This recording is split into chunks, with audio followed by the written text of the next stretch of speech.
ए कुणाल यो हो हाम्रो कुणाल भाइ र हामी चाहिँ आज यहाँ छ भानिस सलिम भानिस पासाङ भानिस बक्सदुवारको बाटो हो यो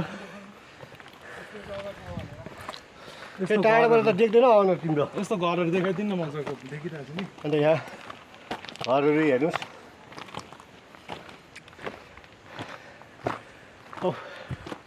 साह्रो गरम भयो आज त हिँडे नै 5 किलोमिटरको अरे वहाँ पुग्दा त फ्याल हुने रहेछ अन्त साथी हो फुलहरू हेर्ने छुट्यायो भने 500 रुपियाँ फाइन हो अन्त हाम्रो यहाँ चाहिँ सिङ्गर हो सलिम भानिसले उहाँले चाहिँ एकदम भरे उहाँ माथि पुगेपछि गिटार मजाले बजाउनुहुन्छ त्यो सो पनि देखाउने छु के हो भानिस हो मामा हो